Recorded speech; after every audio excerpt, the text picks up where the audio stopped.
NEET paper के leak होने का दावा एबीपी न्यूज के पास। गिरफ्तार आरोपियों के कबूलनामे। सिकंदर और नीतीश कुमार समेत 13 आरोपी जेल भेजे गए। सिकंदर ने अपने बयान में कहा, अमित आनंद और नीतीश कुमार ने नीट सहित प्रतियोगी परीक्षाओं में प्रश्न पत्र लीक करवाकर अभ्यर्थियों को पास कराने का किया था दावा। नीट परीक्षा में पास कराने के लिए सिकंदर ने 4 अभ्यर्थियों के दिए थे नाम। बदले में 30 से 32 लाख देने की बात हुई थी। 24 घंटे पहले प्रश्न पत्र लाकर उत्तर अटवाने का वादा किया था। सिकंदर के परिचित 4 अभ्यर्थियों को 4 मई की रात दिया गया था प्रश्न पत्र। पटना के खेमनीचक में लर्न प्ले स्कूल में रटवाया गया था उत्तर। 5 मई को परीक्षा को वाहन चेकिंग के दौरान मुझे किया गया गिरफ्तार, ये बात साझा की। दूसरे आरोपी नीतीश कुमार का कबूलनामा। सिकंदर से हुई थी उत्तर रटवाने की बात। सिकंदर की निशानदेही पर सब पकड़े गए। जले हुए प्रश्न पत्र भी बरामद हुए। कांग्रेस नेता उदित राज ने नीट परीक्षा में धांधली का दावा किया। कहा, करोड़ों रुपए का घोटाला हुआ, एग्जाम रद्द करके दोबारा लेने चाहिए एग्जाम। आरजेडी नेता तेजस्वी यादव ने एक्स पोस्ट कर कहा, गिरफ्तारी हो, जुर्म कबूले गए हों तो क्या रह जाती है ऐसी परीक्षा की विश्वसनीयता। परीक्षा की साख बचाने के लिए फिर से परीक्षा ही एकमात्र विकल्प है। उत्तर प्रदेश के बुलंदशहर में बोले केरल के राज्यपाल आरिफ मोहम्मद खान, नीट परीक्षा में ऐसा नहीं होना चाहिए। पूरा विश्वास है जो जिम्मेदार लोग हैं वो ऐसे लोगों के खिलाफ कार्रवाई करेंगे। नीट के मुद्दे पर विरोध प्रदर्शनों का सिलसिला जारी। दिल्ली में कांग्रेस की छात्र शाखा एनएसयूआई के सदस्यों ने प्रदर्शन किया। तमिलनाडु में नीट परीक्षा के मुद्दे पर प्रदर्शन किया गया। डिंडीगुल में सड़क पर उतरे कांग्रेस कार्यकर्ता। धांधली का आरोप लगाते हुए परीक्षा रद्द करने की मांग की। नीट परीक्षा को दोबारा से कराने की मांग को लेकर एआईएसए ने 19 से 20 जून को देशव्यापी आंदोलन का ऐलान किया। राजनीतिक दल सीपीआई एमएल के स्टूडेंट्स विंग की मांग, दोबारा से परीक्षा हो, एनटीए को खत्म किया जाए। कर्नाटक में पेट्रोल डीजल के बड़े दाम। बेंगलुरु में पेट्रोल 99.84 रुपए लीटर और डीजल का दाम प्रति लीटर 95.93 रुपए हुआ। कर्नाटक में बीजेपी ने बढ़े दाम के विरोध का ऐलान किया। बीजेपी नेता बीवाई युजवेंद्र ने कहा, बढ़े दाम वापस लिए जाएं। हैदराबाद नगर निगम ने राज्य के पूर्व मुख्यमंत्री और वाईएसआरसीपी के अध्यक्ष जगन मोहन रेड्डी के अवैध निर्माण पर चलाया बुलडोजर। लोटस पॉन्ड में अतिक्रमण की शिकायत पर कार्रवाई की गई।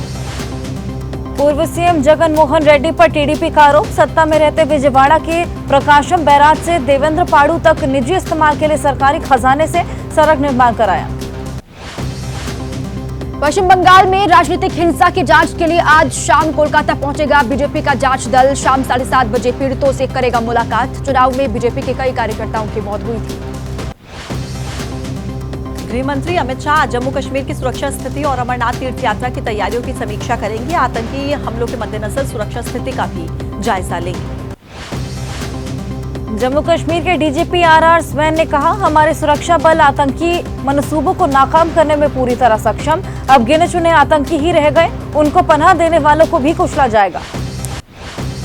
डोडा पुलिस की जनता से अफवाहों पर ध्यान न देने की अपील। एसएचओ ने कहा, सोशल मीडिया पर इलाके में आतंकियों की मौजूदगी को लेकर फैलाई जा रही है अफवाह। पुलिस प्रशासन अलर्ट है, नहीं करे चिंता।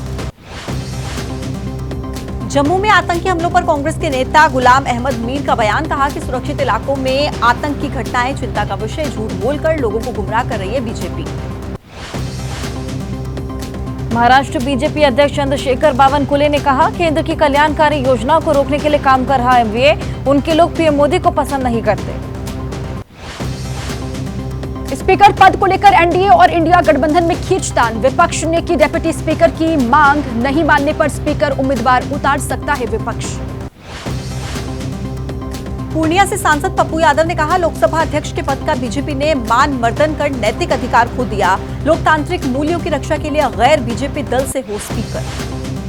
कैबिनेट मंत्री धर्मपाल सिंह ने आरएसएस और बीजेपी के बीच टकराव की बात का खंडन करते हुए कहा कि आरएसएस हमारा मातृत्व संगठन है। लोकसभा चुनाव में कम सीट जीतने को बताया जनता की आवाज। कांग्रेस प्रदेश अध्यक्ष अजय राय ने कहा, यूपी की जनता चाहती है कि रायबरेली सीट न छोड़े राहुल गांधी। रायबरेली से राहुल का पारिवारिक रिश्ता है, इससे कांग्रेस यूपी में और मजबूत होगी। लुधियाना से सांसद अमरिंदर सिंह राजा वडिंग ने बीजेपी को घेरा। कहा कि केंद्रीय मंत्री नवनीत बिट्टू के जरिए बीजेपी हिंदुओं और सिखों के बीच दरार पैदा करने की कर रही है कोशिश। डीपफेक से निपटने के लिए डिजिटल इंडिया बिल लाने की तैयारी कर रही सरकार। केंद्रीय सूचना प्रसारण मंत्री अश्विनी वैष्णव ने कहा, अफवाहों से निपटने के बिल में प्रावधान होंगे। दिल्ली की सीमापुरी इलाके में पानी के बूंद बूंद को तरस रहे हैं लोग। 2 महीने से पाइपलाइन में नहीं आया कुआं के पानी। टैंकर से पानी भरने के लिए लगती है लंबी कतार। पैसे देकर पानी खरीदने को लोग मजबूर। दिल्ली के लक्ष्मी नगर में गंदे पानी की सप्लाई की लोगों ने शिकायत की। कहा कि सिर्फ 5 से 10 मिनट के लिए ही पानी आता है, वो भी पीने के लायक नहीं। मजबूरन पैसे देकर पानी खरीद रहे हैं लोग। दिल्ली जल संकट पर बीजेपी सांसद मनोज तिवारी ने केजरीवाल सरकार को घेरा। कहा, दिल्ली वालों की समस्या पर सिर्फ बहाने बना रही सरकार, समाधान की नीयत नहीं, जनता सिखाएगी सबक। बीजेपी सांसद योगेंद्र चंदोलिया ने कहा, 2013 तक मुनाफे में चल रहा दिल्ली जल बोर्ड अब 82,000 करोड़ के कर्ज में है। टैंकर माफियाओं के जरिए शक्तिशाली लोगों ने जेबें भरी। दिल्ली में जल संकट को लेकर दिल्ली बीजेपी की जिला यूनिट 14 स्थानों पर प्रदर्शन करेगी। बीजेपी के अध्यक्ष वीरेंद्र सचदेवा के नेतृत्व में लक्ष्मी नगर चौक पर सुबह 10 बजे प्रदर्शन। यूपीएससी की सिविल सेवा परीक्षा प्रीलिम्स की परीक्षा आज 2 पालियों में आयोजित होगी परीक्षा। 7 जून 2024 को परीक्षार्थियों को जारी किए गए थे एडमिट कार्ड। डीएमआरसी ने फेज 3 सेक्शन में मेट्रो ट्रेन की टाइमिंग में किया बदलाव। सिविल सेवा परीक्षा के लिए आज सुबह 6 बजे चली पहली मेट्रो। 2 घंटे पहले शुरू हुआ संचालन। यूपीएससी अभ्यर्थियों के लिए नोएडा मेट्रो का भी संचालन आज सुबह 6 बजे से शुरू। आमतौर पर रविवार को सुबह 8 बजे से मेट्रो ट्रेन का संचालन शुरू होता है। छात्रों के लिए एनएमआरसी का फैसला। यूपीएससी परीक्षा के चलते रविवार को सुबह 6 से रात 10 बजे तक उपलब्ध रहेंगी नमो भारत ट्रेन सेवाएं। साहिबाबाद से गाजियाबाद के मोदी नगर कॉरिडोर पर चलती है नमो भारत ट्रेन। अयोध्या में रामपथ मार्ग चौड़ीकरण के चलते विस्थापित व्यापारियों को बिना ब्याज 20 साल की किश्तों पर दुकान का ऑफर। अयोध्या विकास प्राधिकरण का फैसला। चुनाव के नतीजों के बाद गोरखनाथ मंदिर में आयोजित कार्यकर्ताओं के अभिनंदन समारोह को सीएम योगी ने संबोधित किया। कार्यकर्ताओं को बूथ को मजबूत करने का दिया गुरु मंत्र। गोरखपुर दौरे पर सीएम योगी ने विकास कार्यों का निरीक्षण किया। नए कचरा संग्रहण वाहनों को हरी झंडी दिखाकर रवाना किया। रुद्रप्रयाग हादसे के पीड़ितों से मिलने एम्स ऋषिकेश पहुंचे सीएम पुष्कर सिंह धामी। घायलों का हाल जाना। कहा, पीड़ितों के परिजनों को सूचित कर दिया गया कि इलाज कर रहे हैं डॉक्टर। रायपुर हादसे पर बात करते हुए केंद्रीय मंत्री अजय टम्टा ने कहा, हादसे के पीड़ितों के साथ खड़ी है बीजेपी सरकार। घायलों की हो उचित देखभाल। मुख्यमंत्री और प्रशासन मुस्तैद। रायपुर हादसे के शिकार लोगों के लिए परमार्थ निकेतन पर की गई विशेष गंगा आरती। मृतकों की आत्मा की शांति, घायलों के जल्द स्वास्थ्य होने के लिए प्रार्थना की गई। उत्तराखंड के सीएम पुष्कर सिंह धामी ने ऋषिकेश एम्स में भर्ती यूपी के सीएम योगी आदित्यनाथ की मां से मुलाकात की। उनका इलाज कर रहे डॉक्टर्स से स्वास्थ्य के बारे में जानकारी ली। लखनऊ में अकबर नगर के कुकरेल रिवर फ्रंट में गरज रहा एलडीए का बुलडोजर। अवैध निर्माण पर जारी है विकास प्राधिकरण की कार्रवाई। अकबर नगर की बस्ती को ध्वस्त किया गया। भारतीय रेलवे में वेटिंग लिस्ट को पूरी तरह खत्म करने का रेल मंत्री अश्विनी वैष्णव ने बताया फॉर्मूला। कहा, रोजाना 3000 ट्रेनें बढ़ाने से 2032 में वेटिंग लिस्ट पूरी तरह हो जाएगी समाप्त। मुंबई में यूमो आइसक्रीम में कटी हुई उंगली मिलने के मामले में एफडीआई ने भेजा नोटिस। महाराष्ट्र, इंद्रापुर, पुणे की फॉर्च्यून डेयरी को बंद करने का नोटिस। छत्तीसगढ़ के नारायणपुर मुठभेड़ में घायल 2 जवानों को रायपुर के रामकृष्ण हॉस्पिटल में भर्ती कराया गया। घायलों का इलाज जारी। सीटी स्कैन और अन्य टेस्ट करवा रहे हैं डॉक्टर। छत्तीसगढ़ के नक्सल प्रभावित नारायणपुर जिले में सुरक्षा बलों के साथ मुठभेड़ में 8 नक्सली मारे गए। कार्रवाई में 1 जवान भी शहीद हुआ, 2 घायल। छत्तीसगढ़ के मुख्यमंत्री विष्णुदेव साय ने सफल ऑपरेशन के लिए सुरक्षा कर्मियों को बधाई दी और कहा कि राज्य सरकार नक्सलवाद के खिलाफ मजबूती से लड़ रही है। बस्तर आईजी पी सुंदरराज ने मुठभेड़ की जानकारी देते हुए बताया कि ऑपरेशन में 8 नक्सली ढेर, 4 घायलों में 2 जवान शहीद हो गए, 2 का इलाज जारी। अबू झमाड़ में नक्सली मुठभेड़ को लेकर विधानसभा अध्यक्ष रमन सिंह का बयान। कहा, केंद्रीय गृह मंत्री अमित शाह के निर्देश पर नक्सलियों के खिलाफ प्रदेश सरकार तेजी से कर रही कार्रवाई। मधुबनी में व्यस्त रोड पर दिन दहाड़े चाकू गोदकर शिक्षक की हत्या से सनसनी। भाग रहे आरोपी को पुलिस ने ट्रेन स्टेशन से पकड़ा। 2 साल पहले हुआ था विवाद। राजस्थान के अनूपगढ़ में भारत पाक अंतर्राष्ट्रीय सीमा पर पकड़ी गई 6 किलो हेरोइन। पुलिस को चकमा देकर तस्कर फरार। बीएसएफ और पुलिस ने की थी संयुक्त कार्रवाई। पटना में एक बैंक से दिन दहाड़े 17 लाख की लूट। बिहटा मनेर राष्ट्रीय राजमार्ग 30 पर है बैंक। बदमाशों ने लूटपाट के दौरान बैंक कर्मचारियों और ग्राहकों को बाथरूम में कर दिया था बंद। एमपी की एक फैक्ट्री में काम करते मिले 50 से ज्यादा बच्चे। रायसेन के सोम डिस्टिलरी का मामला, केस दर्ज करके पुलिस ने कहा फैक्ट्री मालिक की गिरफ्तारी होगी। ग्रेटर नोएडा में मजदूर बनकर निर्माणाधीन साइट्स पर चोरी करने वाले अंतर्राज्यीय गैंग का पर्दाफाश। 6 गिरफ्तार, भारी मात्रा में चोरी का माल बरामद। पश्चिम बंगाल के नॉर्थ 24 परगना में एक व्यापारी की कार पर 8 से 9 राउंड फायरिंग की गई। फायरिंग में बाल बच्चे, कार और शोरूम मालिक और उनके ड्राइवर, बाइक सवार बदमाश फायरिंग कर फरार हुए। लखनऊ के वीआईपी गेस्ट हाउस से मिला योगी टीचर का शव। योग दिवस के लिए दिल्ली से आए थे डॉक्टर गुरुदेव। योग सप्ताह दिवस के उद्घाटन समारोह कार्यक्रम में होना था उनको शामिल। कानपुर के चकेरी में अस्पताल में मिला एक महिला का शव। काशीराम सरकारी अस्पताल की घटना, पुलिस मामले की जांच में जुटी। चित्रकूट में मारपीट से घायल युवक की इलाज के दौरान मौत। जाति सूचक शब्द कहने पर दबंगों का विरोध किया था। हालात बिगड़ने पर प्रयागराज में चल रहा था इलाज। अलीगढ़ में महिला पर 2 बाइक सवारों ने किया हमला। अस्पताल ले जाते समय हुई मौत। प्रभारी सीओ ने कहा अज्ञात बदमाशों की तलाश जारी।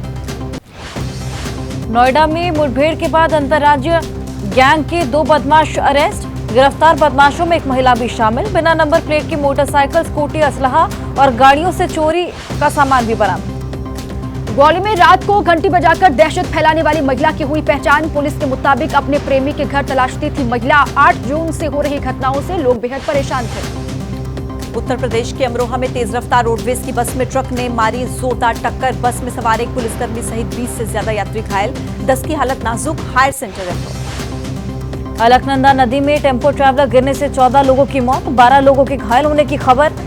चौपता घूमने जा रहे पर्यटक हादसे का शिकार हुए। पालघर के वसई में एक तालाब में डूबने से 2 नाबालिग लड़कों की मौत और 3 लड़कों के गायब होने की आशंका। तलाश जारी है। तालाब में नहाने आए थे 5 बच्चे। मुंबई दिल्ली कॉरिडोर के पास की घटना है। दिल्ली से सटे नोएडा में सेक्टर 67 स्थित 2 कंपनियों में आग का तांडव। भीषण आग के चलते अफरा तफरी का माहौल। मौके पर पहुंचे फायरकर्मी, कड़ी मशक्कत के बाद आग पर पाया काबू। गाजियाबाद के ट्रोनिका क्षेत्र के इंडस्ट्रियल एरिया में आग का तांडव। पैकेजिंग फैक्ट्री से साथ ही 2 अन्य फैक्ट्रियां भी प्रभावित हुई। दमकल की 20 गाड़ियां मौके पर पहुंची। गाजियाबाद में ट्रोनिका सिटी औद्योगिक क्षेत्र में लगी आग पर पाया गया है काबू। कूलिंग का काम जारी। शनिवार सुबह आग लगी थी। जम्मू कश्मीर के आरएसपुरा में आग ने बरपाया कहर। चौहाला गांव में पेपर मिल में आग लगी। मौके पर मौजूद लोगों में हड़कंप का माहौल। आग पर काबू पाने के लिए की गई कड़ी मशक्कत। लखनऊ में टला बड़ा हादसा। कृष्णानगर में पेट्रोल टंकी के पास डाले गई और लगी आग। ड्राइवर ने समझदारी दिखाते हुए पेट्रोल टंकी से दूर ले जाकर जलती गाड़ी। आग लगने की वजह अभी तक साफ नहीं। आंध्र प्रदेश के कोनसीमा में चित्तालपल्ली गांव में सिंचाई के लिए खोदे गए कुएं में देर रात गैस का रिसाव होने से मचा हड़कंप। मौके पर पहुंचे अग्निशमन अधिकारी, गैस का रिसाव बंद किया। लखनऊ में बेखौफ सैलून कर्मी का कारनामा। फेस मसाज कराने के लिए आए युवक पर थूक से किया मसाज। शक होने पर सीसीटीवी चेक किया तो पुष्टि हुई। आरोपी नाई के खिलाफ केस दर्ज। दिल्ली में गर्मी से कोई राहत नहीं। 3 दिन के लिए ऑरेंज अलर्ट जारी। शनिवार को अधिकतम तापमान 44.6 डिग्री पहुंचा। नगर मौसम केंद्र में 46 और पालम में 44 डिग्री दर्ज। दिल्ली और आसपास के इलाकों में आज लू चलने का अनुमान है। अगले 3 दिन तक अधिकतम 45 डिग्री और न्यूनतम 32 डिग्री के आसपास रहेगा तापमान। शिमला में तापमान ने 10 साल का रिकॉर्ड तोड़ा और 10 साल के बाद पारा 31 डिग्री तक पहुंचा। लू की चपेट में हिमाचल के 8 जिले। हिमाचल में अगले 2 दिन तक गर्मी से नहीं मिलने वाली कोई राहत। 4 से 5 दिनों तक मैदानी इलाकों के लिए येलो अलर्ट। 20 से 22 जून के बीच मानसून दे सकता है दस्तक। हिमाचल की मंडी में गर्मी ने अब तक के सारे रिकॉर्ड तोड़े। तापमान 42 डिग्री के पार पहुंचा। मौसम विभाग ने जारी किया है येलो अलर्ट। मंडी जिले में 2 दिन हुई शाम के वक्त बारिश से भी नहीं मिली राहत। ऊपरी पहाड़ी क्षेत्रों में मौसम अच्छा, लेकिन मैदानी क्षेत्रों में आग बरस रही है। यूपी में भीषण गर्मी के बीच ट्रांसफार्मर को बचाए रखने के लिए लगाए गए कूलर। अलीगढ़ में लगातार बिजली विभाग की कोशिश में जुटा है विद्युत विभाग। कूलर में पानी भरने के लिए कर्मचारी तैनात। यूपी में अमरोहा गर्मी से बचने के लिए अलग अलग तरीके यहां पर लोग अपना रहे हैं। ट्रैक्टर ट्रॉली में बनाया गया है चलता फिरता स्विमिंग पूल। वायरल हुआ गजरोला के बिजनौर रोड का, ये बताया जा रहा है वीडियो। गुजरात के कुछ इलाकों में भी बदला मौसम का मिजाज। डांग शहर में तेज बारिश से मौसम सुहावना हुआ, लोगों को गर्मी से थोड़ी राहत मिली। महाराष्ट्र के बुल्ढाना जिले में भारी बारिश से नदियों में उफान। बाढ़ आने से स्लम एरिया के कई घरों में भरा पानी। नदियों में पानी भरने से स्थानीय लोग खुश। आज देश भर में मनाया जा रहा गंगा दशहरा। आज भगवान शिव की जटाओं से मां गंगा का पृथ्वी पर आगमन हुआ था। गंगा घाटों पर श्रद्धालुओं की भारी भीड़। गंगा दशहरा और निर्जला एकादशी के चलते हरिद्वार में श्रद्धालुओं की उमड़ रही है भारी भीड़। 25 लाख से ज्यादा श्रद्धालु पहुंचने की संभावना। ट्रैफिक प्लान में भी किया गया बदलाव।